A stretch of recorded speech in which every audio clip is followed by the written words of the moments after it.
don't know, now you know whatever shit. Got to listen to the music.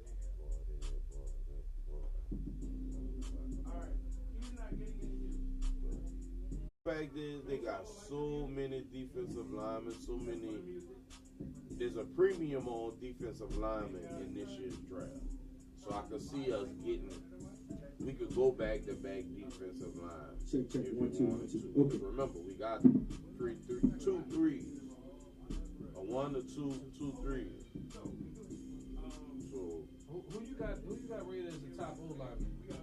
It's Campbell.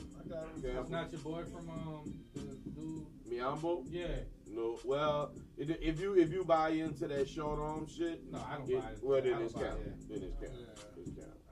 It's Campbell, Miambo, and then if you want to argue Emery. But they got a lot of, no, it's not predictable to mock drafts, man. They got, Will Campbell, us passing on Will Campbell, him going in the mid, like in the teens. Yeah, see, I don't believe that. See, this is the time of the year where they put out disinformation to drop dudes that they know they Hey, we're gonna go 15 minutes, y'all. Cause we're about 3 minutes to 6:45. A month ago, what you say, Zay? Campbell wouldn't have got past 5. No. Campbell wouldn't have got past 5 a month ago. We talking about like New England. The boy that was on the satellite radio, what's his name? The dude with Rich Gannon on there.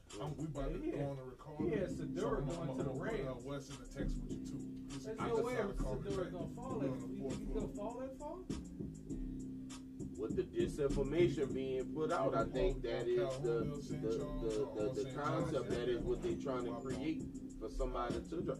But I say that on the show. I say they could play these games and drop Shador down, and then he end up dropping to Pittsburgh at 11.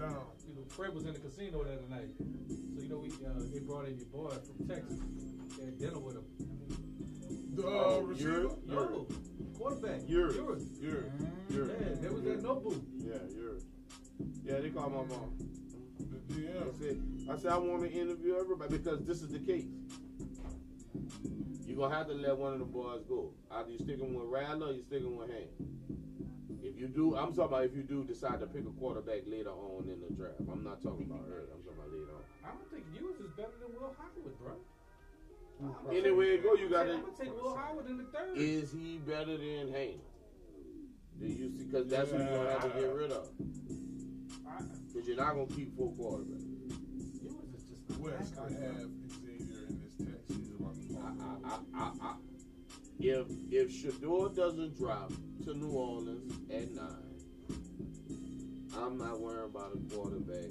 I don't think Shador gets past the Ravens. Because once again, why are we not developing quarterbacks? I mean, honestly, I know what happened. Obviously, we got to change the regime, but we're not even trying to develop quarterbacks. What about Ian Book? We never gave him a real chance.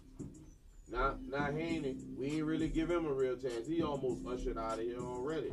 Now you're telling me we're gonna bring somebody else in and not try to develop Rattler. We cried for Rattler. Well, they, not me, because I wanted to stay with the dude I knew that could make us, that could help us, that I knew could help us win the division, which was Carl. They cried for Rattler. And how in the world did you think he was going to play good when it's the same offensive line that couldn't block for Carl?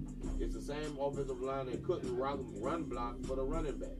It's the same offensive line that had whoever was back there. Y'all good, man? So, yes, sir. You ready? Let's get it. That's why I said you build an offensive line. Okay. Right, so then we could see what you could do. We could see what you could do with Haney if he got somebody that's going to block. But we're gonna just kind of touch base on everything. We got 15 minutes. Yep.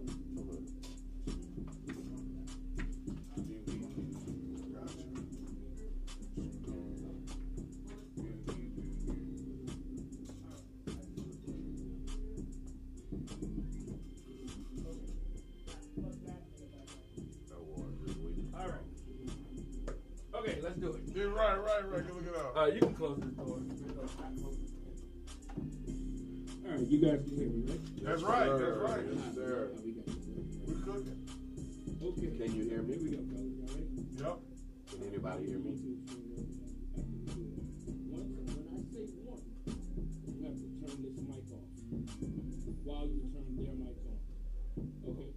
because I'll be like 2, 1, but I'm not. I'll say 2. Yes, on 2, mute it, because I'm not gonna say 1. You know what to do when I get that one, right? When I get to 2, bring them in, right? Remember, once they start talking, don't take the music out immediately. Give it a few seconds as it fades out slowly. Alright, here we go. 10, 9, 8, 7, 6, 5, 4, 3, 2.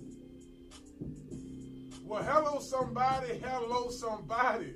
Welcome to Inside the Trenches. It's your host, Marlon Favorite. I'm with the coolest co-host in the city. Might be the region, you heard me. My man CL NOLA. And CL, we got a lot to get into tonight.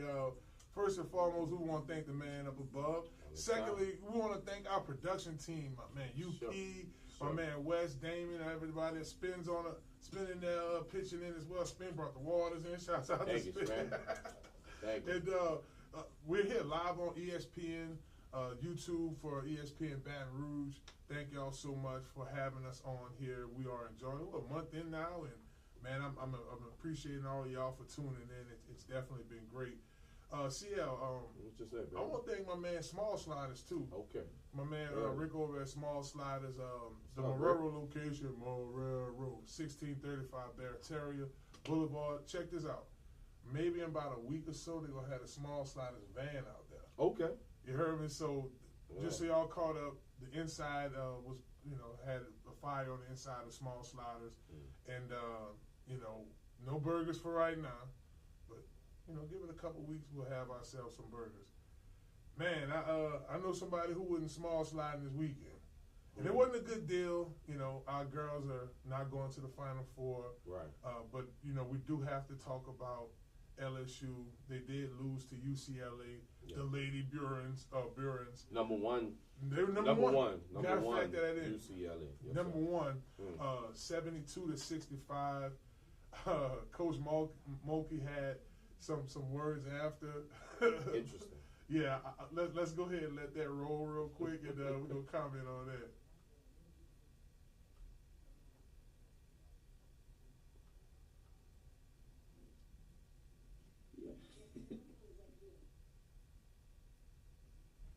Oh, we're queuing her up right now.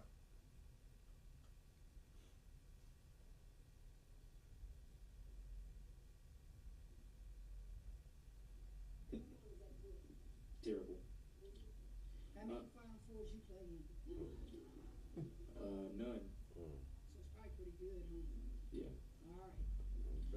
All right. Just curious how you would. I know the next. I will carry on with that. The interview got a little awkward after that, and then he's from KLSU, so right. Young guy. You can hear it in his voice. Probably not as seasoned as a Kim Mulkey would expect. Dealing with a Elite Eight loss. But I think that's Coach Mulkey's personality. I think she's a veteran at this, and it's a great way to make a point that to make it to the Elite Eight is truly an accomplishment, regardless if you make it to the Final Four or not. And it's not easy, considering that, college basketball has become free agency. So, you have a new team every year and you still make it that far. So I think she was being a little playful with the young man, but still letting him know, hey, this is big time basketball in college. It does take a lot of nerve to ask a coach a question. Oh, for sure. Even a player, right? So you have to come correct because it is an open forum. So you do leave yourself you better open. be ready. But it's how he worded it. It's right. your second time going back and losing again, basically. How do you feel about that? So he was kind of asking for that type of response. I wouldn't have used the word terrible, young man. That's all I'm saying. That wasn't good. Yeah. How many have you went to? Well, actually, none. Well, hey, show you one. She definitely got all it. back. But congratulations to the Lady Tigers for an amazing season. So. Once again, you look at Coach Mulkey since she got here, her resume. She's been in the Final Fours, been in 2 Elite Eights, won a national championship. One heck of a resume. Go Tigers, and she's a Louisiana lady. Oh, for sure. Keep it home. You know how they do 45 minutes west from here. So Just we're believe it. grateful for that because that's why it's such must-see TV for Louisiana. Because Miss Mulkey is from the great state of Louisiana, there's so many ties, there's so many backstories, even, and not just the young ladies, the staff, you know, everyone that has everything to do with LSU. And we're very proud of them. We're very grateful to have been able to watch them in this Elite Eight. Amazing season. I enjoyed it. The team, these are some players that have been together for a while. Right. You look at last year Pope, you look at Flau'jae Johnson. These ladies been on the team for a while. Speaking of Flau'jae Johnson and Ania Morrow is going to the WNBA. Why not? Two ladies had excellent careers. Yeah. Flau'jae was able to not only ball out on the court, but she dropped in singles during the March Madness. She had an album out. Yeah, that's why I Song call her Lil Flau'jae. Wayne. Flau'jae, baby, she Yeah. got the flow for days. And I do really appreciate that, just to speak on her story, how she was able to. She did lose her father as a young girl, and how she was able to take that pain and turn it into hard work, dedication, work out there on the basketball court. Right. And this isn't her first time, being able to expose her musical skills. Here's a young lady who was on, I think, was it not American Idol? It was some stars, not dance. I'll figure it out. She was on a singing, a rapping show, or whatever. But Okay. big ups to her. My mind slips me, but getting a remarkable career for both ladies, and we look forward to them continuing to roll. Now, when you look at LSU next year, you still have some superstars on the team. I want to say that Jada Richard is going to be somebody. She's a freshman this year that's going to stick out like a sore thumb. Yeah, she stepped up. Do you think Coach Mulkey, Coach, I ain't going to say nothing disrespectful to me, baby. You ain't got to pull this clip up and be like, hey, Big Fav, I'm going to get you. Coach did tell me I was icy, though. I'll never forget Well, that. you know.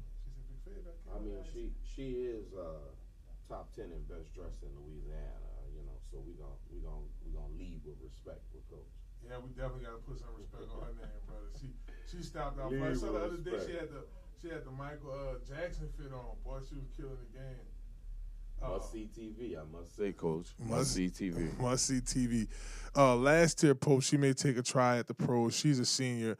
Michaela Williams, Yep. you look at her coming back. She's going to be a force to reckon with out there. You do have Del Rosario.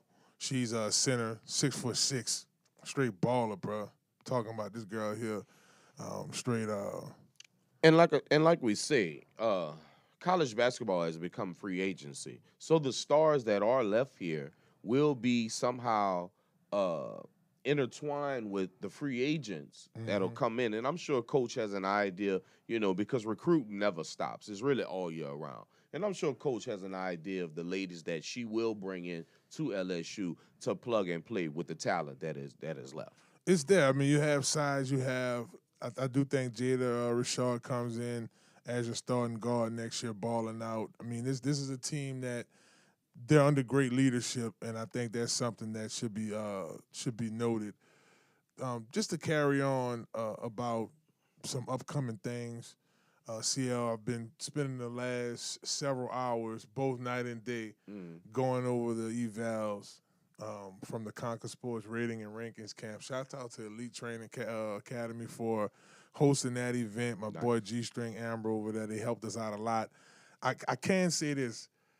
Now that I saw the tape, these young men came out there and balled, brother. Right. Not only just in the drills, but in the one-on-ones. Like, when you're at the event, it doesn't really feel like a whole lot is going on. But, now that I had a chance to watch it and recap it, it was pretty cool. But what I did like, and I know we're going to talk a little bit of college football later, but what I really did enjoy was, man, Louisiana's still loaded with talent, bro. And we didn't even have a big turnout. You're preaching to the choir. I won't beat Louisiana's chest right now, but I understand these young men. Everybody won't beat a man just cause. Yeah. And a lot of guys took the ride to Baton Rouge to compete and show off their skills. So I expected nothing but the best as far as effort and, competitive nature in this event. And I can't wait till the evals come out fair. Definitely. Big ups to the guys in the trenches. You know, an area that don't get a lot of love. We wanted to do that. And the coaches we had evaluating, man, we had one heck of a roster. I had Bernard Robinson there. Oh, wow. I had Melvin Hayes. He was there. Mel played several years in the NFL. Drake Nevis was in the building. We had Benny Logan, played at LSU, played with the Philadelphia Eagles. My man, Coach Smokey Silva was out there. He did his thing. We had a good group of guys, man. I look back at this event. I'm glad we were able to not only assist the players, but the meetings of the mind, right? Carnell Stewart was out there, won the Natty twice, right, on the 03 and 07 team. So it was just like a wealth of wisdom in the building, and you can't ask for nothing better. So shouts out to all the coaches who came out and you and know balled what? out. Shouts out to the parents that was able to see this situation through, because clearly we know these young men are not necessarily driving just yet. So we know they have to be transported, and we will not mention the parents, because we understand without them this wouldn't happen for these young men. Y'all are truly the real MVPs, I must say. Truly. And, you just think about the dynamic of recruiting for a high school student. You look at how this thing shapes out with the transfer portal once they get to college. It's a whole new world. So I think, in the midst of all of this going on, it's important for us to do events like this. Well, as far as young men coming up, they don't know what they don't know, right? Mm-hmm. And we always hear about guys, we'll say Patrick Mahomes, we'll say Patrick Surtain Jr., the guys that grew up around the NFL, the guys that grew up around Major League and basketball, they tend to have a better chance to make it to the next level because they've seen it. They've been in the locker room. They know how the mechanism works, if you will. And I believe it just gives them a better leg up, if you will, in getting to the level that they want to get. So y'all be on the lookout. Them evals will be dropping here in the next week or two. Okay. We'll drop it on, of course the parents get it. We have one that's just a big overview tape, but then there's an eval. So all of our players, y'all be on the lookout for that. Shouts out to my cousin, man. Give me birthday shouts out, man. Everybody's birthday was this weekend, man. My boy Brock's birthday was this weekend. Okay. But we was out, my little nephew, Khalil, shouts out to him. His birthday was this weekend. Shouts out. But my cousin DJ, we all around the same age, so we was all out, bro. We was Joseph. We had a good time. Okay. We went to Juve's birthday party. Juve had his 50th birthday party at Metro. I don't go out much, but when I go out, I like to have a good time. But, hey, man, I didn't realize they had the Millennium Tour this weekend. Yeah, it was a lot. Obviously this is New Orleans. There's a lot always going on every weekend. So, yeah, they did have the Millennium Tour. They also had Juve's 50th birthday party. They had a lot of things going on. I won't delve in it. You're the party guy. You go ahead and tell them. Well, hey, look, I'm going to say that. All right, so we get there. First and foremost, man, my cousin was a diva this weekend, bro. He took forever. I felt like I was out there waiting out there parked for like an hour. It wasn't safe, right? New Orleans was waiting parked for an hour. So then we all roll up. It was an all-black affair. Okay. Now you had on stage, you had Trey Songz. Okay. You had Lloyd. They both performed. Now keep in mind these dudes was just performing on stage. So double up. Yes, indeed. HD for president. Bum, bum, bum, bum. Oh. Da, da, da, da, da. So he turned it up. Juve hit the stage, man. Juve was like, man, let's run that. I need that hot guy won't run that. And then he's like, hold on, wait. Turk not here. Turk hadn't dipped. So he's like, oh, we ain't going to run that. So that was cool. So happy birthday to Juve, man. We got to get him over here on Inside the Trenches. But the night was full of good vibes and celebrations, man, no doubt. Speaking of celebrations, man, our next guest that'll be joining us, Xavier Rush, played football at Tulane, wide receiver at Tulane, scored double-digit touchdowns. He played in the NFL as well. We got to celebrate his children's book. He's the author of the New Kids book. Interesting. He's going to join us here on Inside the Trenches and talk a little bit. We got to ask him a little bit about Tulane football, too, what it was like playing there and things like that. But look, y'all, it's Inside the Trenches. It's your boy Marlon Favorite. This is Chris Lombard. You can also call him CL NOLA, baby, the coolest GM in town. And y'all watching Inside the Trenches. Y'all don't go nowhere. We're going to take a quick break. Shouts out to Small Sliders. Morero. Talk to me now. 1635 Barataria Boulevard. When we back up and running, go ahead and get them party packs. I had that information Party for y'all as pack. well. Definitely. So y'all don't go anywhere. It's Inside the Trenches right here live on ESPN Baton Rouge. We'll be joined by Xavier Rush, former NFL wide receiver, Tulane wide receiver, talking about his brand new book. We'll be back, baby.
Well, hello, somebody. It's time to move your body. It's your boy Marlon Favorite, and you're now tuned in to Inside the Trenches right here live at Loyola Studios in beautiful New Orleans, Louisiana. I got them hands. Oh, I told you that. Hey, I'm showing reflexes. off because our next guest is a wide receiver. But Yes, he is. Yeah. But before I tell y'all who he is, and I got a book in my hand and everything, we want to tell y'all to make sure if y'all looking for a house, you're looking to rent. Right now, the housing market is crazy. Crazy. You have to hit up my folks over at Piccolo and Ramos. Real estate should be personal, and they do take it personal. I can say that personally. You like how they roll with it. 1943 Sober P. Wright Place, New Orleans, Louisiana. Be sure to call my man Joel at 504-826-8426, or you can check them out on his social media. At Joel and the Big Easy. He said, man, tell him hit me up on my IG. I like to talk to him. I'll check my IG just like that. Speaking of checking IG, man, one of my members in the building, man. You know, we got the NFLPA New Orleans chapter. And, one of my guys got a couple of books and things out there like that. Our next guest really should need no introduction right here in the CBD. But my main man, Xavier Rush, former Tulane wide receiver, NFL receiver. What's happening, baby? How you doing, baby? Hey, thank you for having me. Thank you It's for a coming, brother. blessing. Thank It's a you for blessing. Thank I you for appreciate coming being through. here. Sure. Yes, indeed, man. CL, there's so much we can get into, Zay. We've been having some Tulane folks. We're right next door to his old school right now, so we do run into a couple of guys that we had trained as well. But, man, I want to start off, before we get into your NFL career and your college football career, man, what inspired you to start writing books, man, for kids? This is great, man. Number one, I come from a home of educators, and I was an educator myself after my first year out of college and a couple more years after that because I tore my ACL my senior year of college. So I sat out a year before I was blessed enough to still get a chance to play in the league. And I taught school in West Helena, Arkansas. And then I came back to New Orleans and taught school for a little while as well. So just always, being around the youth, wanting to impact the youth. And then I own a gym, and I'm very, very big in health and wellness. And my idea was, how can I change a generation or our generation? And I've always thought about, like, people around my age, like, how can I change their mind? And I figured out the older we get, the more stubborn we are. And because we have been taught so many things incorrectly that we think they're right, so it's hard to change our minds. So I said, why not start with our youth? Their minds are still being molded. That's why they go to school. That's why they read, they learn. So why not start it with the intentions of starting when they first start reading? They can be introduced to words that we haven't seen or been introduced to until our mid-20s. They can see it at 4, 5, 6, 7, 8 years old. Not saying that they're going to be just health advocates, but they at least recognize and understand what they are. And then it dawned on me that I'm going to hit 2 generations, the children and then the parents that are reading the books to the children. Mm-hmm. So as they're reading the books to them, That's right. it might hit a light bulb. And now we have touched 2, 3 generations instead of just one. So just attempting to do my part in this health and wellness field. As I see it, it can get out of hand for a lot of us in our culture in general, but overall in America. So just doing my part. Right there, Fave has the fitness alphabet. It's about, I dropped that 9 months ago. Literally on Mardi Gras Day, I dropped our mental health alphabet. So that is available on Amazon, and also you can pre-order through me if you want a signed copy. It's the mental health alphabet, and probably in the next 3 months I will have my third one out, the nutritional alphabet. So just coming with the volumes of fitness and wellness in all aspects so we can educate not only ourselves but our youth. Wow, brother. That's a mouthful. And I definitely heard, you targeting all aspects of health and wellness. Yes. But I got to ask you this question. Tell the people where you're from, brother. I'm from Jackson, Mississippi. Okay. I went to high school at Terry High School. I'm from South Jackson, but I moved around a lot when I was younger. Mm-hmm. I called Jackson my home because I was there since I was in 4th, 5th grade. Born in Stillwater, Oklahoma. Didn't live there long. My second home is Southeast Missouri, where my grandparents are from. I lived with them for a lot of my younger, early childhood days, Head Start, 1st grade. But Mississippi, it molded me. You know what I mean? So shout out to Jacktown, shout out to Terry High School. Definitely. And it's always a 2-part question. So you being from Jackson, Mississippi, what made you decide to go to Tulane? Y'all want the short version or a quick long version? All on you, man. The quick long version. that won't work. Okay, quick long version is so I was a 3-sport athlete in school, basketball, baseball, and football.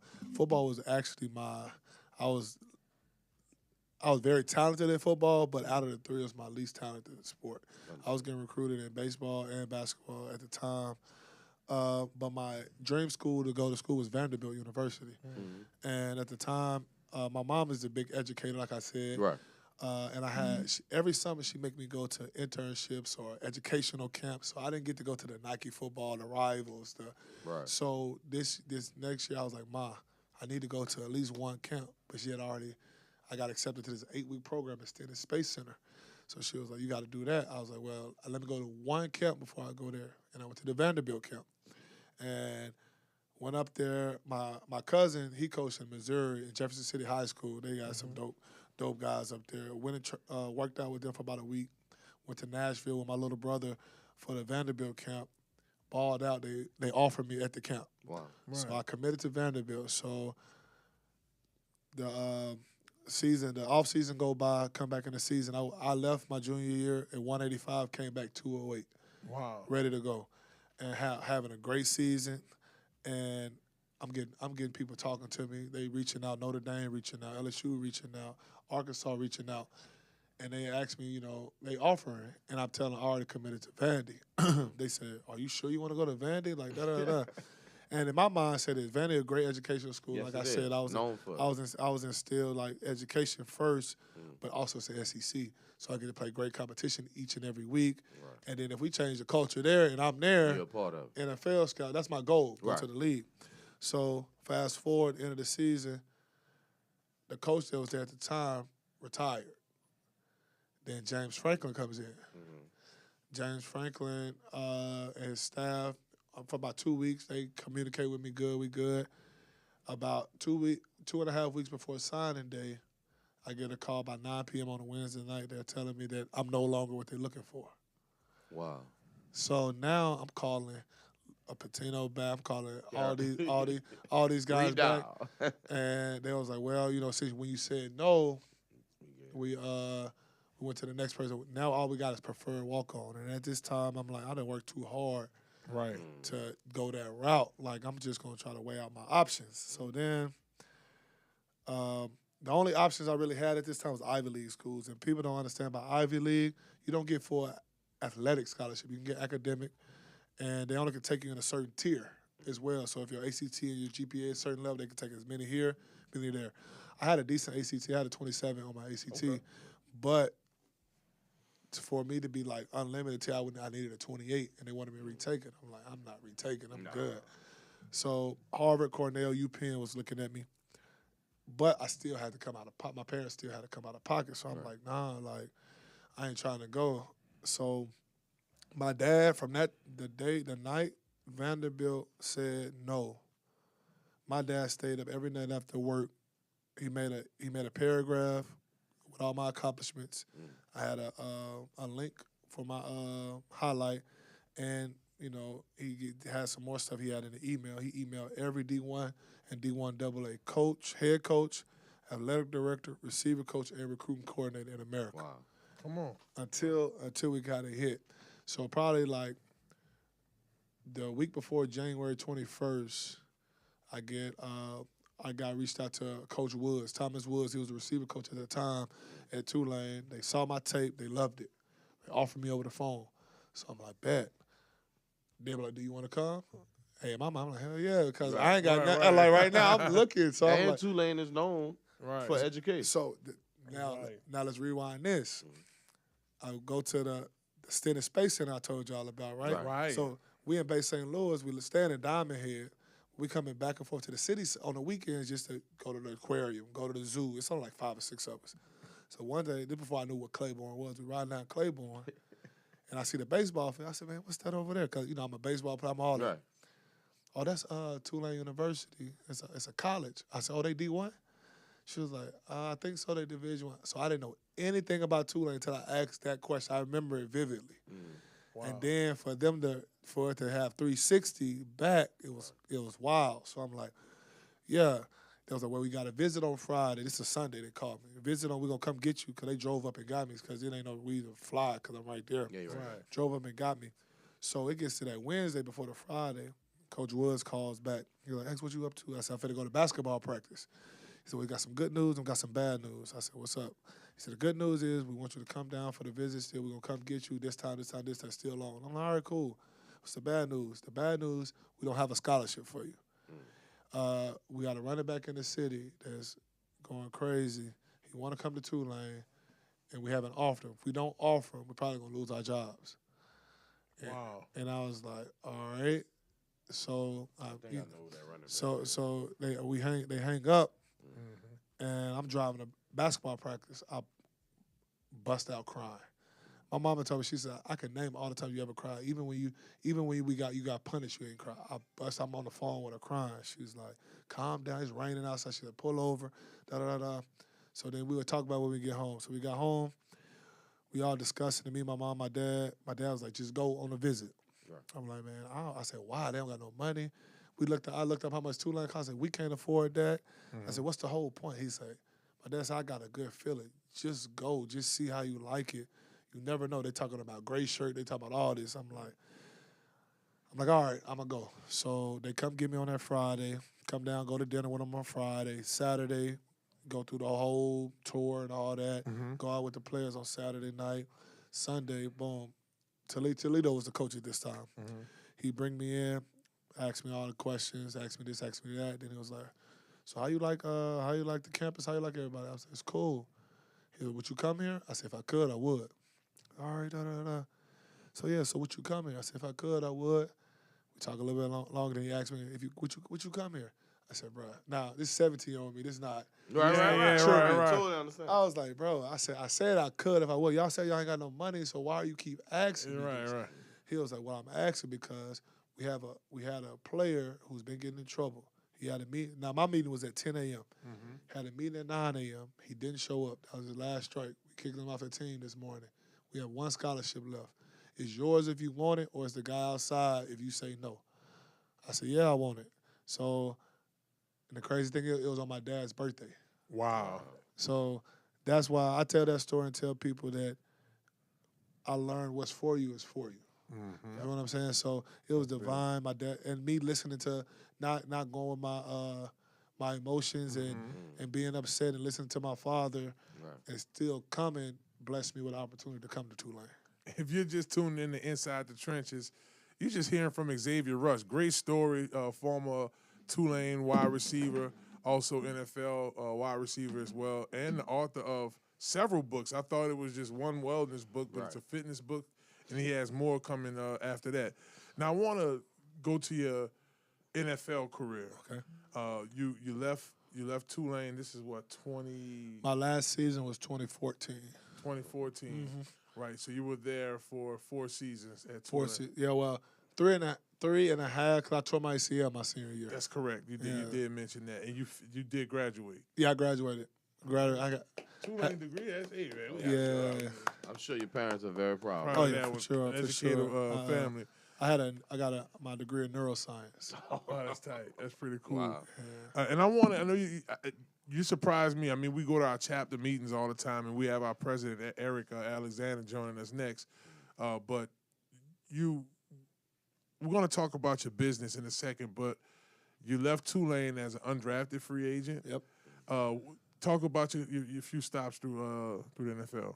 Well, after graduating and not being drafted, because I was projected to go kind of high initially because I was leading the country in yards per catch, unexpected injury, and then just going to teach school, and then after that I got healthy. The Eagles called my agent, went up there, tried out, they signed me on the spot. I was there until early in that first season. They made a trade for another receiver because they were trying to beef up the receiving group, and I unfortunately was part of that business decision to get let go. Didn't get back into the league that year. Ended up playing in Kenner, Saskatchewan. Okay. And then came back, and the Saints signed me just for the camp in early that season in 2017. Ended up getting cut from the Saints, and then played in Winnipeg for a little bit. Then did the AAF when it first came out. It was going to do the XFL, but then COVID hit. So then when COVID hit, I was chilling, and we all was chilling. Yeah, but still working out and stuff. But my business was picking up. Correct. And then in the middle of COVID, Arizona Cardinals hit me, and I decided that was the first time I realized that I was cool without football. I was like, I'm good. I told him because I got tired of going to camp, understanding and knowing I was one of the top, not 6, but one of the top 4, one of the top 3, and not getting that opportunity to really showcase it. That I was just like, if you can't tell me that you're gonna give me a real evaluation. I don't want to be just a body or this or that. Then I'm fine with it. and they couldn't tell me or my agent that. So I told them I was cool. I was cool with it. But I tell people it was a blessing that I didn't really get to show because I know if they had put me in like to really showcase and put something on film, because what held me back was I didn't have any film since my knee. Right. So teams was like, is he healthy? Even though I was good and healthy, they couldn't get film from a practice. Eagles not gonna give you film. Right. Saints not gonna give you film, so they can't see me. I say it was a blessing because I'll probably still be there. And then I wouldn't have done the things I've done now. I wouldn't have touched the lives I've touched. I wouldn't have probably written this book. I wouldn't have taught myself so many things about health and wellness in general. So like I said, everything happens for a reason. Even though I would have loved to, I would have loved to got some of the financial gain from it. I would have loved that, but I had a different path, and I was supposed to interact with different individuals. But I was blessed enough to touch it, so I could meet people like Marlon. I can meet people like Eric. Meet people like BG. Like I still talk to BG to this day. So just to be able to meet those people and have those relationships, it was a blessing. Man, how that boy BG been, man? I usually text on. He just retired. He Huh? just retired. He good. Brandon Graham. He's been for a little minute because that was my teammate back in 11. Yeah, he been there. He doing great. Doing his farewell tour. I think he threw out the first pitch yesterday at the Phillies game. Oh, that's tight, man. Shouts out to that boy BG, man. That's cool. Man, so much to get into it. And CL, I kind of wanted to segue to you as well to kind of relate to his story. Right. Like, I know what it's like, man, like when you get that call and it's like, all right, what the deal is? Y'all gonna sign me? Because you start to, you're a good locker room guy and you match the team, you do fit the mold, but, I got tired of being in the top, 2-3 guys. Yeah, it's a numbers game. I think we all know. Besides it being a business, it's always a numbers game, and usually the last guy that's brought on is the first guy to leave. That's what happened with the Saints. Yeah, definitely what happened with the Saints. So we understand it's a business, and I think you had something in your mind that you wanted to do, and I don't see you looking back, brother. Oh no. Tell us this: what's next for you? 2025. 2025, man. Just you're gonna see XR Elite, my business. That's my business brand. Okay. It's about to take leaps in even greater direction with a lot of seeds we've planted over the years. I have a game that we play called Med Ball Volleyball. We play volleyball with a medicine ball every Saturday from 9 to 11 at UNO courts. Okay. We got a tournament coming up at White Sands on May 3rd. But this year we're gonna have 3 different tournaments. Cash prize for the winning team. We have vendors out there. We have musical performances. Okay. It's gonna be a nice outing. This is our 4th one we're doing, but I just feel like this year, like a lot of the seeds I've sown, me being consistent, people seeing the brand just grow, a lot of things is gonna just flourish even more. I also put on an event every summer called the XR Elite Cultural Expo. It deals with all of my passions, basically. I'm a passion in business, so it deals with small businesses. I got passion in fashion. You see how that rhyme, rapper. Yeah, you got the flow, I'm telling you. I got a passion in fashion, and also I love music. I can't sing, but I love having – I used to play a musical instrument. I used to play trombone and baritone. I can play tuba as well. So I put all that in one night. It's a nice, elegant night. We usually have designers come from out of state, about 16 to 20 models, about 15 to 25 vendors. We have about 8 performances, and we usually have it in the New Orleans Jazz Market. Okay. It's a great night of fun. This year will be our 5th annual one. So and then every year we have about 150 plus people show up, show out. So it's a great thing. So this year, the Med Ball Volleyball thing I told you on May 3rd, we having another one that same weekend. So we're gonna have that on. We're gonna have like a mix on Friday, the Med Ball Volleyball on Saturday, and the Expo on Sunday. So make it a whole like XR Elite weekend. Okay. I just want to know if I'm going to be able to be a part of the musical performance, yeah. Well, I was trying to figure out where I was going to slip up in there. Maybe I'll just be a special guest. Guess or something. They got to get you on the mic. You might have to MC it or something. You know, what's crazy is, brother, Nas said this a long time ago. Nas said the plan didn't fail. He failed to plan. Right. Obviously, you have a plan, brother, and we're all waiting to see what that is. Well, we're all happy for you, brother, and congratulations. I appreciate it. So, XR Elite, you fresh from there. I mean, he still have on his workout gear. Yeah. He legit Brandon, had yeah. just finished the class. So you said your business took off. When did XR Elite take off? And, man, how's things going now? Like, what's your typical client? It took off during COVID. Okay. I went from like, you know, when I started training, it wasn't the cool thing to do. It was before all the Instagram trainers. It was before everybody wanted to. If they didn't know what they wanted to do, they just go train. But it started during COVID. Get the average. It was just general fitness because I was training athletes, training this. But as we know, it's seasonal. You know what I mean? At that moment in time, I needed something consistent. I still train athletes, but my main core clientele was general fitness and men and women. You know, my shout out to my women, y'all more consistent than our men. But hey, man, we gotta change that. We gotta make sure we focus on our health because we the cornerstone. We the leaders. We gotta lead with not only our minds but also our bodies. But the general fitness, and it just blew up. You know, I went from making a couple $1,000s a month, getting by. You know, as a single bachelor, you ain't really gotta. You can do some makeshift stuff, you know, to end up hitting close to 5 figures a month at a time. Just, you know, by myself. I'm using somebody else's gym, so I'm just paying my gym rent, no overhead. And people used to ask me, am I gonna ever have my own gym? I really never planned on it because, you know, I mean, I'm making good money without having to worry about any responsibility. But opportunity came. I felt like it was good to be able to grow, and even though it would take more work, even though it would take you might make more money, but you see your money less because of overhead. I've been able to interact with more companies, been able to interact with more people, and been able to influence more lives with that move I made. So I've been at my gym on 3519 Chapatula Streets since.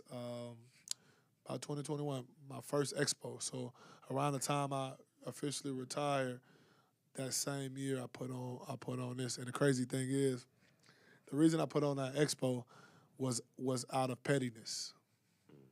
So when I got cut, I was doing modeling and acting and things like that. And I did a fashion show, and this fashion show was behind like 4 hours. And I'm a time. I like to, I can understand 15, 20 minutes here. But we was supposed to be done by the time we started, so I'm hot. And I'm like, bro, what's so hard about starting this on time? So the person that was kind of like, that brought us on, if it ain't that as easy as it look, if you think it's that easy, do it yourself, da-da-da-da. Okay, say less. All right, bet. So at the time, so y'all know how long it really takes to put on events. Yeah. Now this event right here that I did was the first event that was open to the public right after COVID. Right. Okay. Like the mayor sent somebody over there. I got an award, everything, but within 5 weeks I put on everything. 5 weeks from the time I said I'm gonna do it until we had it was exactly 5 weeks. We had over 200 people there, 24 vendors, fashion, everything. That's probably still was my best one to this day. That first one was probably overall my best one. And it took me 5 weeks, but then I said, okay, I just did it just to do it. And then people was asking about it. Oh, you going to do that again? You going to do that again? So kind of like I just started doing it just because I know it was expected. Right. But I love doing it, though. It's a great turnout. It's great vibes, great energy. The small businesses, you get the people that might not know about certain businesses, you get to put them on. Certain artists that people might not know about, you get to put them on. Right. It's a great deal, man. I love it. What's that cross the street off of Chapatulas? What? For the gym? What's across the street from it? No, what's your crossing street? Is it like You're on 6th Chop. Street? So Louisiana, I'm literally 2 blocks down from Louisiana. So if you Okay. go on Louisiana Chop, I know you take that exactly. I know right. exactly where you're at. Take that right. I got the outside. I got the outside part with the blue. With the tie. Boy, CL about Yeah, to with come the over tire. there, boy. That's what you know. with the tires. With the tires. Yeah, that's me. Yeah, That's I me. know where Yep. you're at, man. Yeah, you're right. Well, he's Xavier Rush. Y'all make sure y'all go cop them books. Y'all can pre-order the mental health, the alphabets, fitness alphabet out right now. I mean, Sir. open it. Look at that. Look at the yeah. graphics on the inside wow. of this thing. And Who he's did your legit. graphics, brother? Shout out to my boy Malik. Malik he's out of Hawaii. Okay. One of my guys. I met him through one of my clients and colleagues. He came down. We chopped it up. We end up doing some work together. and he did the mental health one too, and he's working on the next nutrition one as well. Man, that is fire. Zay, thank you so much for coming on the show. When the book drop, you got to come back on. Oh yeah, for sure. Look, if y'all looking for some fitness training, y'all offer Chapatulas, X-Aura Elite, right off of Louisiana and Chapatulas. Definitely hit him up. And if you need more information, you can go to his Instagram at DNT_rush_it. Don't rush it, baby. That's my name right there. I love it. Nice. Hey, it's Inside the Trenches. Shouts out to Piccolo and Ramos Realty for for sponsoring this segment. And shouts out to our crew up in that production guy that rolling, baby. Y'all don't go anywhere. I got one of my NFLPA brothers. We're going to have another one join us right after. Super Bowl champion, national champion, Eric Alexander will be joining us right here. Y'all don't go anywhere. It's Inside the Trenches right here on ESPN Baton Rouge. YouTube, baby.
Come on. Hello, somebody. It's time to move your body. Welcome back to Inside the Trenches. It's your host, Marlon Favorite. And we rolling tonight, baby. That's right. And part of the reason we're able to roll, and I'm so appreciative, brother, is the sponsors for the show. And who's sponsoring this segment? Montero Motors. Car dealership right there, 1512 North Causeway. I just talked to Alberto. He said, if you're looking for a work truck, like not like a utility work truck like my man Sheldon got for y'all over there at Lamarck, but if you're looking for something along the lines of, let's say, a used Silverado and you got to go through the hood and get your hustle on, pick up some junk and stuff, maybe load up and start a little moving business, holla at my boy Alberto. He got it for the low, man. He told me under 20 grand he can get you something nice, low mileage and everything. Tax time. That, you know it. Holla at Alberto at Montero Motors. Now my next guest is that's like my bro, dog. Like we could shoot a little movie, call it The Brothers or something like that, because you know LSU folks, we stick together. Yeah. We both went to LSU. We both played for the Patriots. 2 different times. Same family, just 2 different times. Our next guest is our NFLPA New Orleans chapter president, Eric Alexander. Welcome, EA, to the show, baby. Back to the show. Appreciate it. Thank y'all for having me. Thank you. Yes, indeed. So, I mean, EA, we all have to retire at some point. We will jump into your NFL career here shortly. But since you retired, you got into the world of business, and you have been holding it down as the NFLPA chapter president. You know, I share the board with you as your secretary. And, man, there's so much that we could talk about. But since we're on ESPN Baton Rouge, me and EA was talking, and it's like, man, we could really do more stuff with Baton Rouge. So, man, I guess talk to our Baton Rouge audience who played in the NFL, maybe been a year stint, man, and, you know, need some support from the PA. Yeah, well, I mean, you know, the name of our group is the NFL Former Players Chapter New Orleans, but really we represent all of Louisiana. I mean, there's every NFL city has a former player chapter within it, right? But there's also some places that don't have an NFL city. Like there's a Utah chapter, there's a Mississippi chapter, there's a chapter in Birmingham, Alabama. And so really the goal of our organization is really to connect former players to services and benefits that they earned while they were playing, right? So it don't matter if you signed an NFL contract, it don't matter if you was just on practice squad, if you played 1 snap or you played 20 years. There's something there for you, and we just really just trying to connect the players to the benefits. No doubt. And it's a lot of things that we're able to do. Like for the Super Bowl, we had the watch party in Algiers at one of the studios. Man, that was the food. Yeah. Every table had that food hitting. I ain't gonna lie with you. It was our time to show off. It was definitely our time to show off. And then we do go to Baton Rouge, like to, you know, golfing events. For the future, I mean, I know we have near future, should I say. The summer's coming up. You know, we have a couple of events once football season hit. I guess talk to our viewers about like some of the events that we have coming up, if you know of any off the top. Yeah. Well, we have our first chapter meeting of the year coming up in a couple of weeks over at Loft 18 in Metairie.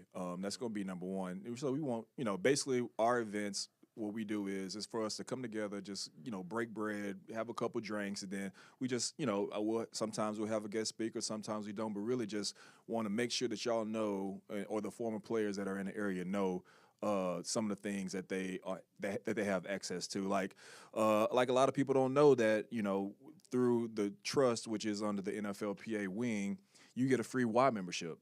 So, like, you know, you might be paying for a gym membership. So where you get a free Y membership, you know, your kids can go for your whole family. So your kids can go in the summer, they can go to this pool and stuff like that. So that's just one of the many benefits that you have access to. What made you get involved with NFLPA? What motivated you to get involved in that, brother? Well, I mean, you know, it's all about that transition. Like, you know, we all gonna go through it some kind of way. Some people handle it better, you know, transitioning from the NFL to life after football. Some people don't handle it as well. So for me, man, it's just all about just trying to give back. You know, this is I don't get paid to do it. It's a volunteer position, right? So it's just about helping people, helping your brothers. I mean, people that you know, because you know some people are struggling. Some people handle that transition better than others. Right. And so the services and the things that they have access to is just to help them, help them any way they can. There's another organization, the Player Athlete Foundation, which is a charitable wing of the NFLPA. They have, hardship assistance programs where, if you have, there may be some unaffordable medical bills. You might just can't pay a light bill. Like you can fill out a simple app and they'll send you the money to take care of that. They gave out, I think they said they gave out like 300 awards last year for players' assistance, and in the average was like $5,000. So like if you know somebody that's hurting that was a former player, it don't matter if they played, like I said, one snap, one down, or played 20 years. Right. If they hurting, we got something for them. We can help them. We got your back, baby. We got your back. And it's about one thing this show does do. It merges the communities, right? Baton Rouge and New Orleans, like we just expanded the show. So speaking of community, I know last year we went to the New Orleans mission and checked out their setup. See how they had dinner in there for the homeless. They had like doctors, food, visits. Is there anything we're gonna do like that? Maybe here or in Baton Rouge, just any community events. Hopefully somebody listening might want to invite us to something. Yeah, I mean, the goal, one of my goals as being the chapter president is to do at least one community service event a quarter. So, I mean, I hope to do more than that, but but that's just my goal for right now is to do one community service event a quarter. I think in May we will be going back to the New Orleans mission and going back there. I would love to do something with Son of a Saint, put together maybe like a little football camp with the boys that are in that program. So I'm always looking for ideas. So like if any former players or if anybody in general, like they want some help, they want us to come out, they want us to come out and share our talents with their community. We're more than happy to do that. And it don't have to be in New Orleans. It could be in Baton Rouge. I know we have several former players in that area, and I wish we could get there more. And I plan to this football season. I'm thinking about maybe doing a NFLPA tailgate at one of the games, and we can get a lot of people just to come through and just get them connected with services. Wow, brother, that was a mouthful, and I realized that we want to include Baton Rouge because we realize how important Baton Rouge is to Louisiana, and especially this station. And we're very honored to be on this station, not only representing New Orleans, not only representing Baton Rouge, but representing Louisiana. Tell the people what it was like to win a national championship for the LSU Fighting Tigers. Well, I mean, I people always ask me which one did I care for more, the Super Bowl or my national championship. And I got to tell you, it's always hands down national championship. Before Nick Saban came, I mean, I don't even think the idea of even making it to a national championship was in anybody's mind, right? So 1958 was the last time, I believe. I think it might have been before Bill Cannon was the last year LSU had won the national championship. So for me, just personally, I wasn't always a starter. I wasn't always number one on the depth chart, and so I had to work my way up. And finally, my senior year, I was able to start. I started all 14 games, went 13-1, and ended up winning the national championship right there on the Superdome floor, which it's truly something special because I mean it was just a culmination of all the hard work and dedication that I put in, my ability, just to stick with it. A person don't play in 1 or 2 years now. They going, they out here. So different now. It's totally different. And honestly, if then was back, it may have been different for me. I might have would have tried to transfer and go somewhere, but it just shows that just staying true to yourself, staying true to the process, sticking with it, not giving up, and ended up with a championship after that senior year. No, you just said a lot for like our younger listening audience because you just made a good point, boy. They are trigger happy with that portal, and rightfully so in a lot of cases because the game has changed. But if I'm not mistaken, you started 1 year at LSU. Yeah. And see, that don't happen. Like, you got a guy, and you got drafted to the Patriots, right? I signed an undrafted free agent. Undrafted free agent. You was just there for a little minute. Oh, yeah. See, but that goes to show you, like, he went undrafted. He stuck with it. Played some years in the league. If y'all are just tuning in to Inside the Trenches, I'm joined by my bro Eric Alexander. Be sure to follow him at Eric_V_Alexander on IG, baby. All our chapter events. You could go to at NFL Former Players New Orleans. There, I'll make sure I get that straight to y'all. Anywho, but man, you said a lot with just the transition and the NIL and all that stuff. While we're on that subject, I mean, without getting into too much detail, because I mean they got so many layers to it. I'm sure. You just said something. You said, man, I probably would have exercised the portal as well. I mean, so you don't really blame the youngsters for how they're doing it. I mean, how they're doing it could be a little different, but the whole idea behind it. Yeah, no, I mean, I think all of us want just opportunities. It's just, you know, and if you want an opportunity, if you're not getting an opportunity where you have to play, and then why would you not want to transfer and go find that opportunity? Mm-hmm. Now it's easy to put yourself in a portal and go find the best place, the best the best fit for you. Yeah, that's crazy. Well, currently, E, we know you have a lot going on. Is there any advice you would want to give a young athlete trying to transition from college to the NFL? Well, I mean, it's really the things that you've been doing, the things that got you to where you are today. I mean, I would just say just stick with those, be consistent, show up every day, just do a little bit every day. I mean, for the most part, I mean, that's how I did it. I mean, I showed up, I worked hard, and, you know, ended up lasting 7 years in the league. A lot of people, you know, are surprised by that, but you can do it. Like, you know, just show up every day, work hard, and do what's right. That's all I can say about that. No, man, you are the epitome of and with the Patriots, bro. Like him and Cav, dog. Like they're the epitome of guys who put their head down, go to work, and ball out. Cause like Eric, like you said, he started 1 year. That happened to be the one in that, but 1 year. And then Cav sat there and watched 13 years of running backs come in and out of their locker room and still maintain. So it is a formula that these guys do have.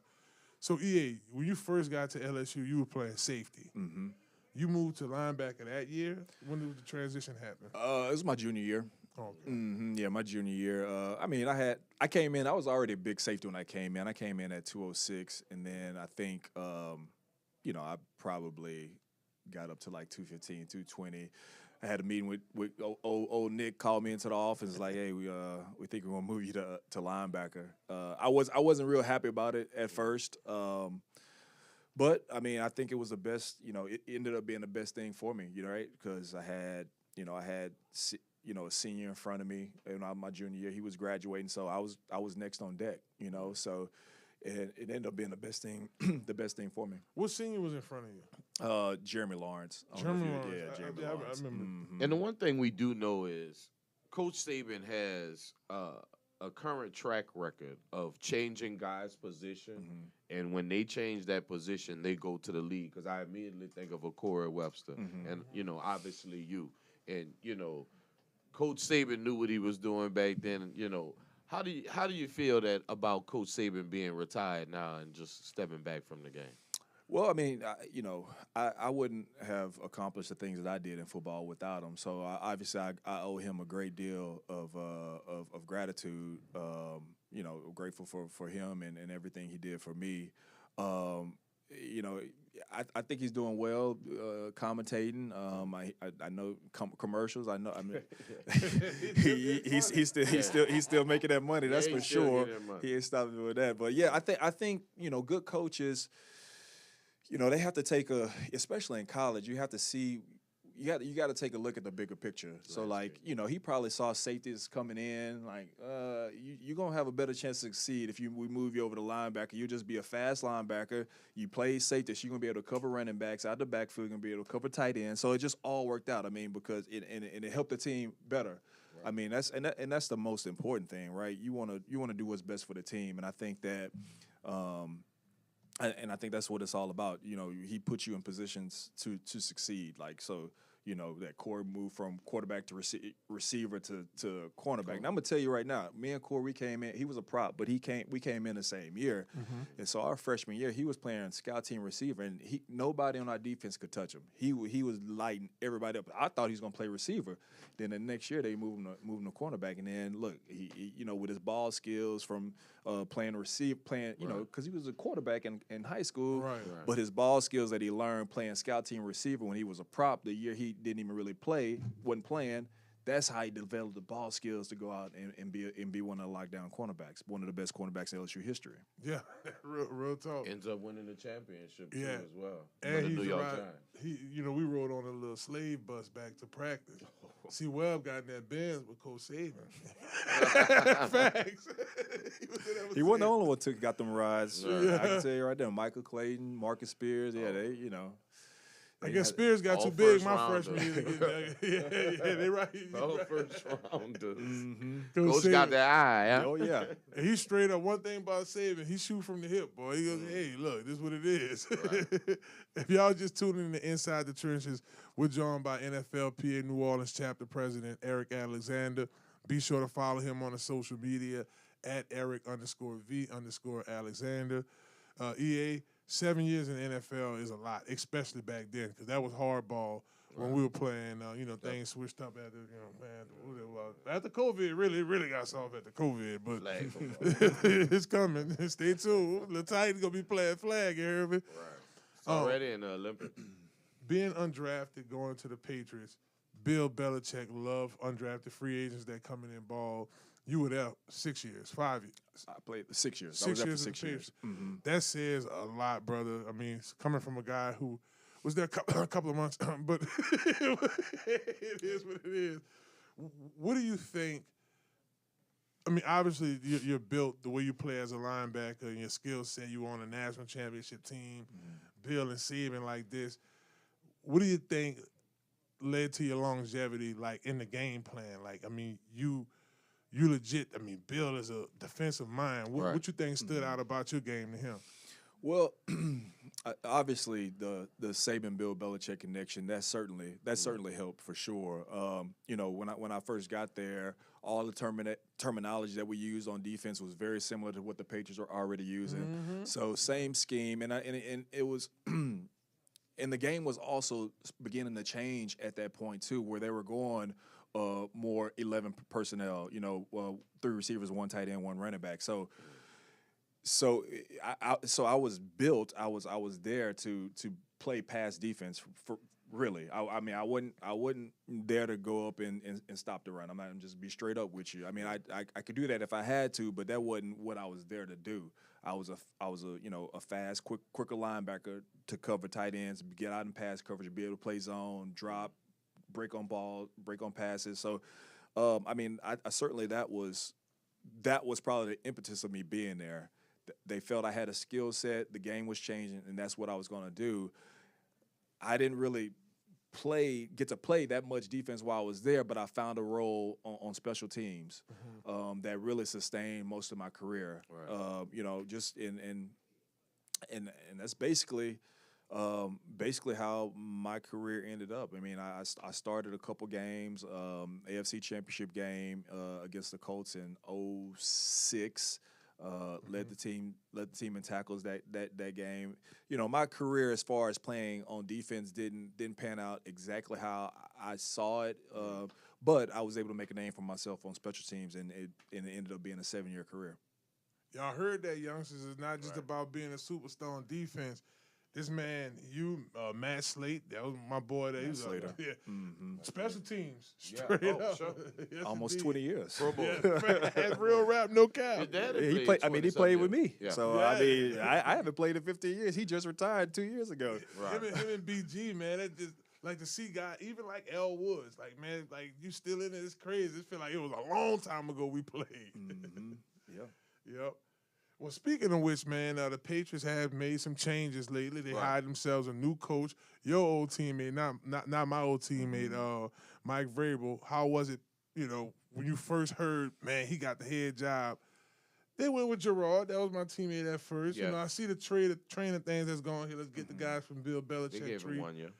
You gonna be the outside linebacker coach? Talk to us about the hire. I played several years with Gerard too, so I was certainly excited when he got that job. Unfortunately, they weren't able to stick with him, but I also think that Vrabel is a great coach as well. I mean, I didn't think he deserved to be not coaching last year with the people that some of the people that were coaching were head coaches in the league, right? As a player, he was one of the smartest players I've ever played with. One of the toughest players I ever played with. Because I mean, you look at Vrabel, he doesn't really, as a player, wasn't real athletic, but he was tough nosed and he knew what he was doing. He knew every play and he was just smart. So. And he was one of those players he already knew once he was done, he was getting in the coach. I want to say right when he was done, he went to Ohio State and got a coaching job like that. But he was one of those players always ask questions, in the meeting rooms. And so he already started that path towards coaching before he was even done. So I think, a Mike Vrabel coach team, they're going to be tough. Number one, they're going to be smart. They're going to be tough and smart. And that's what's going to get them through. That's what's going to be the keys to their success. Yeah, I mean, go ahead, my bad. Brother E. What's next for you in 2025? Next for me in 2025. That's a good question, man. I got two little girls. Make sure I'm raising them right. Make sure I do everything I need to do as chapter president, NFLPA former player chapter president. Make sure I connect guys to services. I just want to serve, man, for the most part. I'm put on this. I think I was put on this earth to help others. So whatever capacity that is, that's what I'm here for. Now that's big time, man. Yeah, that's. I'm just thinking about just the whole dynamic of what we do on that chapter. As representatives for the chapter, and it really is an act of service. It makes you think about, like, when you were a player, and even when you first start playing, like, man, what's the next move? And it's just good to have, somebody behind you to help push it, definitely. Well, EA, man, thank you so much for your time coming over here, man. Next time we have our event, I'll be sure to bring you back on here. Football season, we got to bring them back. You know what I'm saying? Well, that Tuesday was up the Patriots, boy. You know what I'm saying? But he's Eric Alexander. Be sure to follow him at Eric_V_Alexander. Thank him so much for coming on the show. Hey, Russ, our old stomach ground, BR, baby. Do the ratchet. Yeah, do the ratchet. Definitely. Bunny hop. The bunny hop. Yeah. Hey, we'll take it back to the upscale days. See, I miss upscale. See, that was their deal. I had the volumes and all of that. But it's what a time to be alive in Baton Rouge, man. Definitely. Well, it's Inside the Trenches. We're going to take a quick break. We got one more schedule. Time does fly when you're having a good time. We got one more segment coming up. We're going to talk a little NFL free agent, talk a little Saints. We might go a little draft. But once again, Montero Motors, thank y'all so much for sponsoring the segment. 1512 North Causeway in Metairie, Louisiana. Ask for Alberto. Tell me you heard about it on Inside the Trenches. He might hook you up big time, baby. Y'all don't go anywhere. We'll be right back on ESPN Baton Rouge. YouTube, baby.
Welcome back, baby. It's Inside the Trenches. It's your host, Marlon Favorite. Baton Rouge, my old stomping grounds. That's my second home, baby. And we right here at Loyola Studios, beautiful uptown New Orleans. Yes, we've definitely, like the trains, you know, they got the train that go from New Orleans to Baton Rouge. So does Inside the Trenches. Shouts out to all our support. Oh, I'm over here kicking wires. My bad, Wes. Up in there getting things straight. But I want to give a special shout out to Robert Wolf in construction and real estate. 143, that's a number of love. 143, right? LaPalco Boulevard, Gretna, Louisiana, 504-393-2445.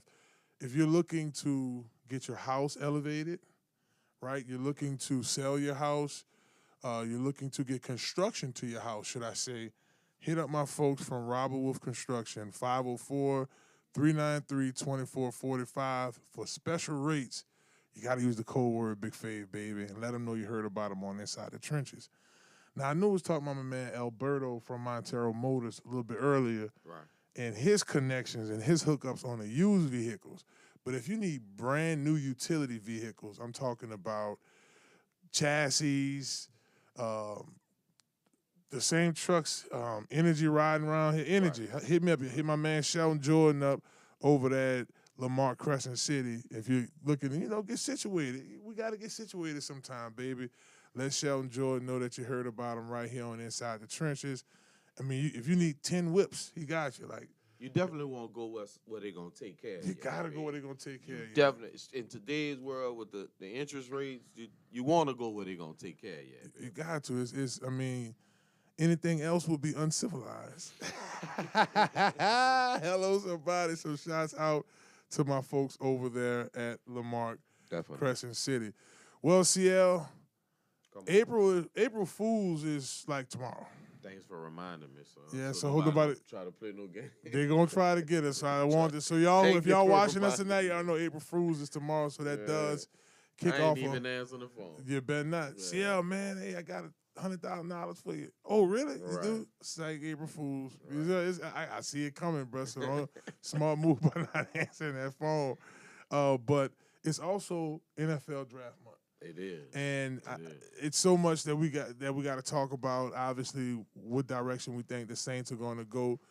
I heard you and Spin before we went on air. You and DJ Spin talking about the different prospects or whomever y'all think is going. Who's the best offensive lineman on the board? Who's the best defensive lineman on the board? So it's so many different ways we can view this thing. But I mean, when you look at the first 3 picks. Do we see one quarterback off the board or 2 quarterbacks off the board? I honestly see 2. Okay. There's a lot of misdirection that goes on in today's NFL, especially during the draft. There's some people that'll put stories out on some certain guys because they wanted them drop and fall. But what I do when I'm analyzing a draft, I just stay true to the needs of the team, right? We all know about best available athlete, and obviously who's a better athlete than Travis Hunter. But we know that Travis will not be the number 1 pick this year. It'll be Cam, and then the question is, does Cleveland Browns feel like they can replace Watson, which Haslett, the owner of the Browns, came out today and said they took a swing on Deshaun Watson, and they missed. So is that a play for Shedeur Sanders in Cleveland? We don't know. We'll wait and see. But I definitely see 2 quarterbacks going in the first 3.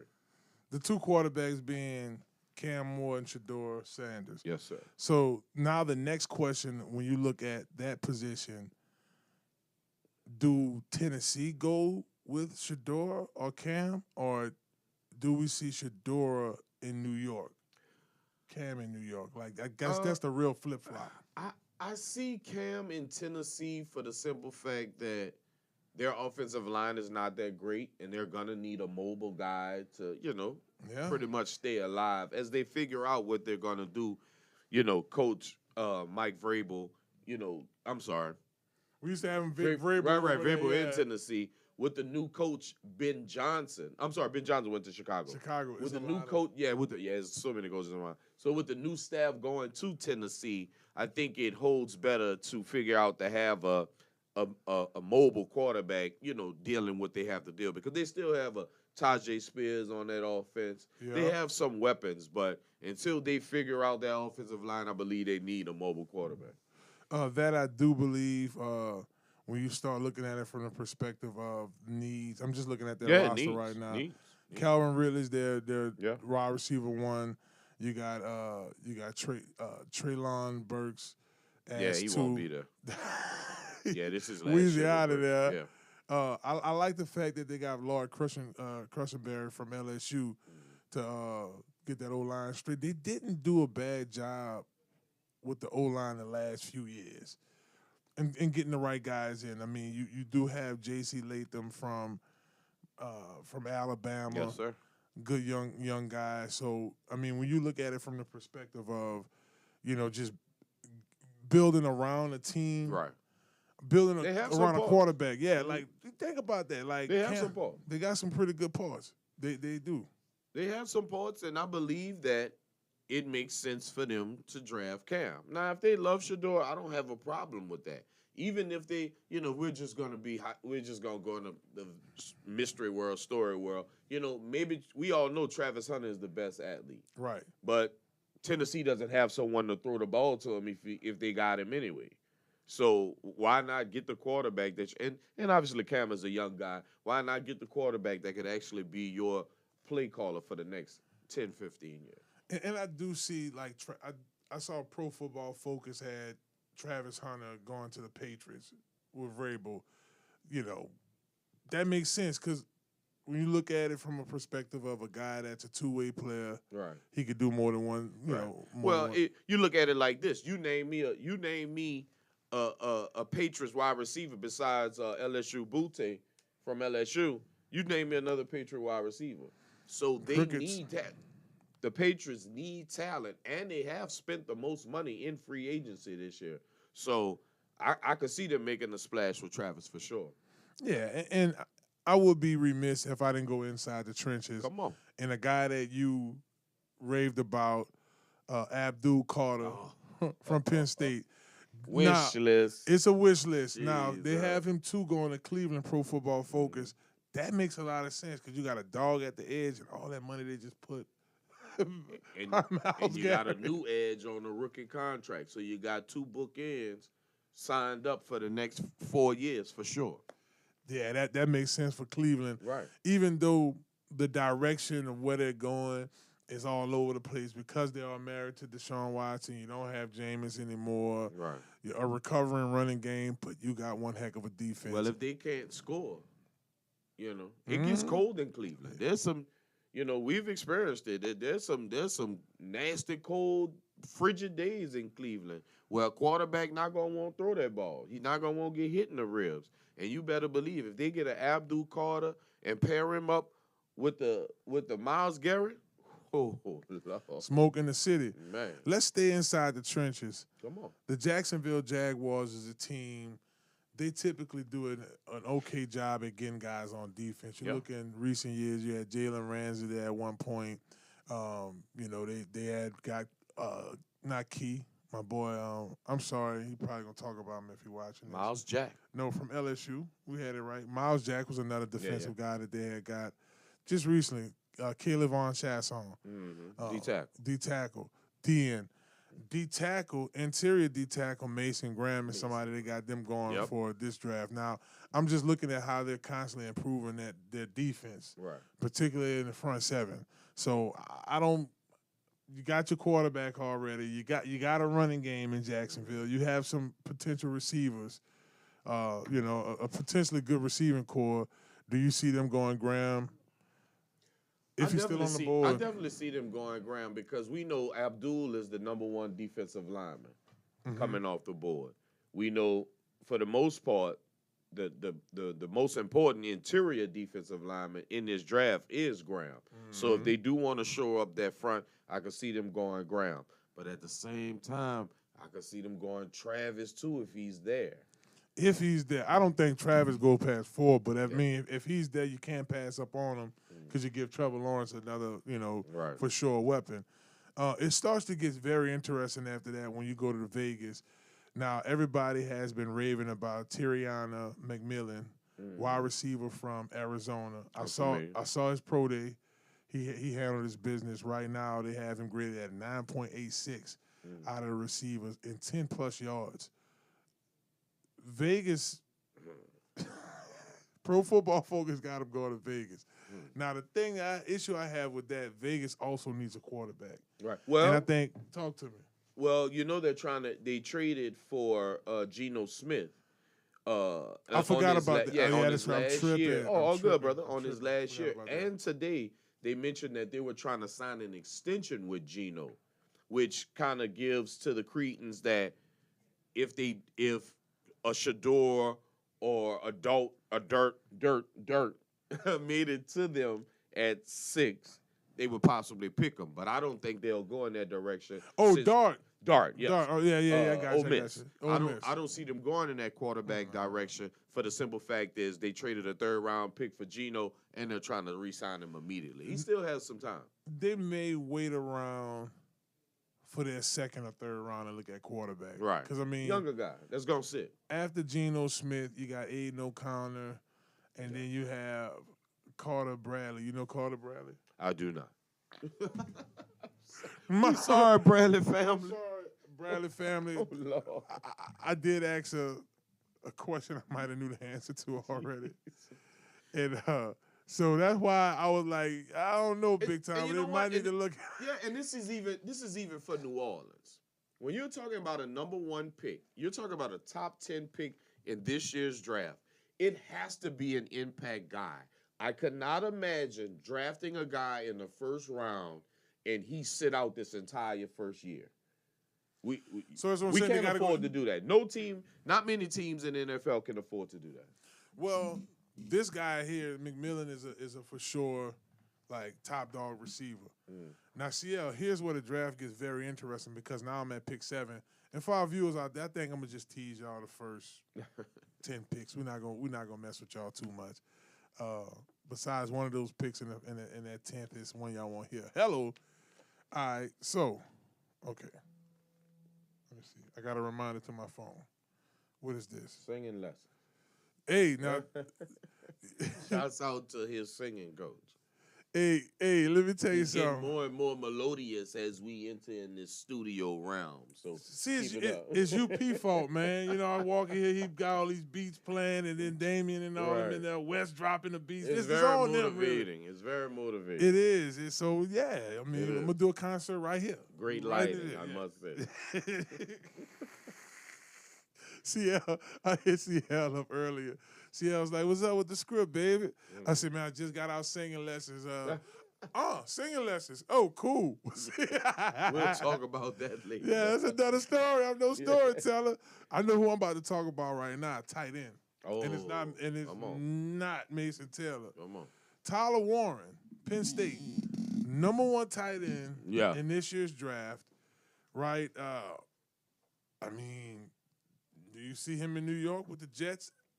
I like it because you got Justin Fields. You got your favorite head coach out there. I think he goes and get a tight end, a suitable tight end. That Pro Football Focus don't look too off on that one. Right. Well, you're talking about a wish list. This young man, Mr. Warren, is known to be the number 1 tight end coming off the board. He is a difference maker. I don't know how much you guys got a chance to watch Penn State, but if you look up his highlights, I mean, he is a difference maker on offense. You realize the New York Jets passed up on Blake Bortles last year. Mm-hmm. Clearly all-world tight end. He ended up going to the Raiders. Pro Bowl, all-pro tight end ended up happening for him in I was about to say Oakland, in Las Vegas. So I could see them going tight end, but at the same time, I'm hoping that he falls to number 9 because clearly the New Orleans Saints has been looking for a tight end since Graham. I'm going to go to spot 8 next. I'm going to get to 9. Ahmad Mibu. Maribou. Membo. Membo. I'm sorry, Membo. I said Maribou. You know Second what? best Threw me off. offensive tackle in Second best. yeah, in my opinion. Now, Trent Williams is getting a little older. That's another one of my teammates. I play with him. Now, me and EA mentioning that, because we I'm double-digit years away from the game Out now. of it, right. And So they the still fact in that it. he's still in it They're is saying still a in it. lot. So I can see where San Francisco could go that. Now they got this pick. San Francisco received the 8th pick. The Panthers got 11 and 100. Oh, they swap. They did the swap out for Okay. that. So that's what they would say was swap out. Watch this. And, I'm not one to start controversy. What happens if they continue to badmouth Shador and he drops in the draft? I already said don't let him fall to Frisco. Don't let him fall to the Pittsburgh at 11 or Frisco at 13. Lo and behold, here's Frisco moving up to get in that top 10. Now at 8. So Carolina pushes back. Then Frisco comes up. Is this a play for Shador Sanders so they don't have to pay a Brock Purdy moving forward? And you're combining him with the best left tackle in football in Trent Williams and clearly a running game in San Francisco? I'm not sure, but this is something to think about. I'm with you on that. When it is something to think about. San Francisco is in a very. They don't I have to wanna move call up it to a get Dart. They don't have to move up to get Dart if they want a Dart. And you like Dart more than Purdy. Future. No, because Purdy got experience. I'm never gonna disrespect a guy that has skins on the wall in this league for a guy that never put on the NFL uniform yet. I I'll say never future. do that. Yeah, I'll never do that. 2 years from now. All right. That boy made it to 2 NFC championship games. He did. We dying to So go you to an NFC championship. As much as they killed Derek Carr in New Orleans, if Derek Carr did what Brock Purdy did in San Francisco, and because guess what? None of us have championships. In these last 2 years, last 4 years, how many championships have Frisco and New Orleans have? None. Right. Now NFC championships, they got recent years, yeah. But we not in it for that. Yeah, we in it for the big. And you understand that they're gonna have to pay Brock Purdy. They're gonna have to either make a decision or pay Brock Purdy, like maybe they paid a Derek Carr already. What does it take to be number one? 2 is not a 3 is not a winner, and 2 nobody remembers. Lil Nelly on that one. CL said, "Who's playing for the NFC Championship?" I mean, that's a huge accomplishment, but it's not the Super Bowl. It's kind of like the situation Lamar Jackson's in, right? He's getting to shows, but it's not the show. I'm with you on that when Purdy went to the Super Bowl twice. 2 times. Yeah, I hear you, CL. Let's give them what they've been waiting for. And this is what I've been waiting for. And this is what the world want here. Pick number 9, the New Orleans Saints. According to ProFootballFocus.com, y'all can go check it out yourself. They got the Saints going with Will Campbell out of LSU. Now, the whole world know that's how it got to go. I want to read what they said. New Orleans, which owns the league's lowest Pro Football Focus blocking grade in 2024, it's just up the road to Baton Rouge to select Will Campbell. This will be questions about their offensive line alignment, including Campbell himself, but he's overcome his lack of length and put together 81.3 Pro Football blocking grade across 3 full SEC starting seasons. Do you see your New Orleans Saints going with the Tigers, Will Campbell? Yes and no. All right. Oh, that's it. No, for the simple reason that he won't make it to 9. I don't buy into the short arm deal. Like I told you before, they're gonna start throwing out information so guys can drop. I don't buy the short arm deal. I don't see him dropping in New Orleans. But let's just say, for the sake of argument, that we do draft him. So okay, now you have 2 bookend tackles for the next 10 and 12 years. But my question is, after that, what do you do with your number 1 pick, Penny? You don't move, in my opinion, you don't move him to guard. So just to make a long story short, I don't see the New Orleans Saints doing that. I see the New Orleans Saints going after edge, because right now, if we're currently thinking about running a 3-4, right now, currently, we do not have that outside edge linebacker on the team as of yet. And who else better to bring in but a SEC guy with skins on the wall? I like Pierre Jr. from Tennessee coming off that edge for the New Orleans Saints. And I had not said his name yet. I hadn't said his name yet. Well, that's why I'm your GM, baby. And I'm still not. Look, I'm following. His name is not. Why did he drop so wild? I still hadn't seen. I'm still I don't scrolling. believe it. I don't believe it. I'm still scrolling. I don't see him. Last month, Will Campbell was the #1 offensive tackle in football. Fast forward 4 weeks from now, he's supposedly dropping. Pierre was one of the He was one on the board at one point. All of a sudden now he's dropping. Baby, don't believe it. He's dropping. Do not He's believe 28. it. That's more. That's 27, 25. That is 27. considered the second round. The #1 dude that tested out in the combine has dropped all the way, because 28 to me is considered the second round. In real life, guys, the second round starts probably around pick 14, 15, in my opinion.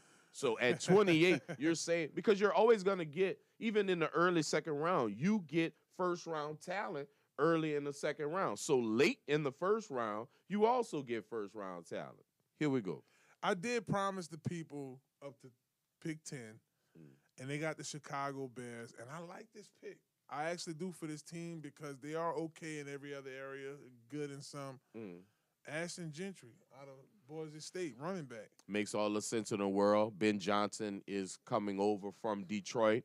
What do they do in Detroit? Run the football. What has Ben Johnson done since the minute he walked in Chicago but fortified that offensive line? You need to. What is a better compliment to a rookie, second-year quarterback coming off a rough season? A running game. I think it makes absolute sense for Ashton Gentry to go to Chicago Bears. Only one problem: he will not be there. So all right. So he's not going to be there at 10. So I'm assuming he's coming off the board at what? I think the Raiders get him. So they don't go wide receiver, they go running back. Okay. I think the Raiders get him because Josh Jacobs left the Raiders and went to Green Bay. So there is no #1 running back. I mean, they brought over Zach Charbonnet from Seattle. Another transfer with Coach Carroll coming over. So you have a Geno and a Matt Charbonnet. But Charbonnet is more of a bigger back, more of a powerful back. What a great combination to have a Zach Charbonnet and an Ashton Gentry behind somebody like Geno Smith. Because what is Geno good at? Play action. I'm with it, Seattle. I guess what I'm looking at right now, we just did the first 10 picks. If y'all just tuning in, we about to wrap things up over here on Inside the Trenches, but we're just going over Pro Football Focus's top 10 picks in their mock draft. And surprisingly, James Pierce Jr., dropped tremendously. According to them, down to 28 to Detroit. Don't buy it. Now, Detroit would be a good fit for him on the other side of Hutchinson. Right. So it's something to look at. But to your point, all right, now, one more thing before we wrap up here. You mentioned about Will Campbell not being there at 9. He comes off at, 8? Honestly, I could see Will Campbell going to the Patriots at 4. So Travis Hunter goes to New York, let's say, right, because now New York has 2 of their quarterbacks. New York has Russell Wilson. Yes. They also have J. Boo. We love you, J. Boo. And Malik Neighbors. Now you put somebody on the other side of Malik Neighbors. Right. So he doesn't get double covered his whole career. Right. You put somebody on the other side of him. Now you have countable weapons for somebody like a Russell Wilson to throw to. Russell Wilson still got that deep ball now. CL, that's I ain't gonna lie, bro. I'm just saying. Bob hit you with the Maurice Jones-Drew face. It's the world we live in. It's the way you got to pause everything around here, boy. I ain't lying. Well, I'm going to take a pause on the show and thank our production. Shouts out to y'all. Y'all the real MVP. Truly. UP, Spin, my man Damian, West, rest of the crew in there. Thank y'all so much for doing what y'all do. The craziest co-host in the city, I must say, CL NOLA, for what he do each week on the show. My brother, I appreciate you Thank you, every brother. week. Appreciate you. Wildin'. Our guest, man, my man Xavier Rush. Y'all be sure to go get that Wow. book, baby. Wow. Fitness Alphabets. This is something y'all can read to y'all kids. I'm reading it to my babies tonight, baby, Right. if they ain't already asleep. But definitely y'all go ahead and get his book copied. Y'all can go to his page. The link is there. DNT_Rush Nice. it. Short for don't rush it. Don't Definitely. rush. And we were joined by the NFLPA's New Orleans chapter president, Right. my guy Eric Alexander. He leads our board. So great, Eric. You know, Great information. Great yeah, information. you know, shouts out to him and the rest of our board too. My man Robert Raw is our vice president. Y'all stand at y'all secretary. Oh, It's really shouts out my to- wife who really does all the secretary work. Right. But Shouts out to Robert Raw. yeah, Friend of just mine. cat, yes yeah, indeed. Look Gucci Pooch. Yeah. Love you, boy. It's all love. And Matt Dorsett, man, our treasurer, man. So shouts out to that. And all our chapter members. I gotta get y'all all on the show. Jack, you gotta come on here next. Come on. Definitely. But Bernard, you too, you ain't come on the show yet. I'm gonna call out a couple more of y'all. Rob, Matt. But we gotta get y'all on No, here like as well. he liked that G Grubbs interview. Yeah, he sure did. With Edna Call. He sure That's what's did. up. Yeah, it's a car. It's a car guy. He's Yes, a car he guy. is. Yes, he is. For our sponsors, baby, Small Sliders, Crescent City, Lamar Crescent City, my man Montero Motors, Joe from Pico Joe. and Ramos, man, you the real MVP too, my man. Shouts out to all y'all for all that y'all do for the show. Without y'all, there is definitely no show. You are, of course, the real MVPs, Montero Motors, the rest of the crew, Conquer Sports Pros. Y'all, we gonna be back next Monday. It'll be April when we get back, baby. No fools. No fools. Same time, same place, 6:30, right here on ESPN Baton Rouge YouTube's channel. And remember, you can subscribe and like to Inside the Trenches with Marlon Favorite on YouTube. Yeah, you're right. Follow me at BigFave504 on the social media. Follow him at CL_NOLA. We out, y'all. Y'all have a blessed week. Peace.